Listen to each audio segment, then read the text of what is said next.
Isang mapagpalang araw po sa ating lahat. Muli ako si Emmanuel o Alejandre. Ito ang aking daily devotion ngayong December 5. And for today, pag-uusapan natin kung gaano ka-powerful ang dugo ni Kristo. And this is another one of the many aliases or known personas or no, not personas, known identities of Jesus. Jesus as the Passover lamb. Now, Jesus stands as the ultimate fulfillment of the Passover lamb. Passover lamb, no? If you were not aware of the definition or the context behind Passover lamb, basically, nung pinarasahan po yung mga Egyptians dahil ayaw nilang pakawalan yung mga Israelites, ang ginawa ng Panginoon ay pinarasahan nila sa pamamagitan ng ang pagpatay sa mga panganay sa kada household, no? And the only way to bypass this punishment is kapag yung isang bahay, yung isang household ay pinahiran ng dugo yung kanilang doorway gamit ang isang Passover lamb. And ito po yung isa sa mga symbolism ng gagawin ni Jesus in the future. Well, relative to now, it's in the past, but relative to the time na pinaparusahan ng Panginoon yung mga Egyptians, that's the future, no? That's what Jesus will do to those that believe in Him. Because Jesus' blood protects, redeems, and liberates God's people from judgment. In Him, the new exodus from sin becomes a reality. His sacrifice is the sovereign and sufficient work of God, securing salvation for His people with perfect effectiveness and unfailing grace. Sabi nga sa 1 Corinthians chapter 5 verse 7, get rid of the old yeast so that you may be a new and unleavened batch as you really are. For Christ, our Passover lamb, has been sacrificed.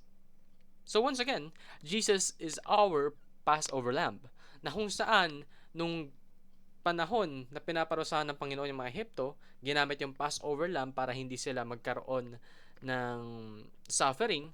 Ganon din si Jesus sa atin. Siya ay pinako sa krus, dumana ka kanyang dugo, tinusok ka kanyang tagiliran upang yung mga kasalanan mo mabayaran. Upang yung kasalanan natin, hindi na tayo yung magbabayad, si Jesus na. And the blood of Jesus covers us. Yung ating inequities, yung ating transgressions, yung ating shortcomings, lahat yan binabalot ng dugo at sakripisyo ng Panginoon. Kaya in the eyes of God, we are righteous because Jesus was righteous for us. Remember, death passes over us through Christ and only through Christ. Wala pong ibang paraan para maligtas ka. Wala pong ibang paraan para hindi ka magkaroon ng eternal death and suffering. The only way you can achieve that is through your faith in Christ. For He is graceful. He is gracious. So reflect on the power of Christ's blood. Kasi yung dugo ng Panginoon, sobrang halaga nun. To the point na yung dugo niya naging sapat para sa lahat ng kasalanan ng sangkatauhan. Imaginein mo, billions of people sinning each and every day. And I am guilty of this, no?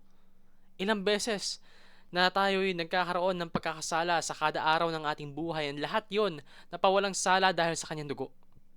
Imagine that. Imagine the glory that God is, that Jesus is. And in order for you to fully be aware of the scope and the importance of Jesus' sacrifice, you should read the Old Testament as a shadow of Christ. And most importantly, remain in the love and protection of Christ. If you indulge yourself in sin because you want that type of lifestyle, you will risk yourself losing the protection of Christ. And trust me, you do not want to lose the protection of Christ. So, do your best. Read the Bible. Be aware. Acknowledge the things that you must do and you mustn't do. And in that way, you will glorify God. Yun naman po ang aking daily devotion. Maraming salamat. Hopefully, marami kayong nakinig. And see you next time.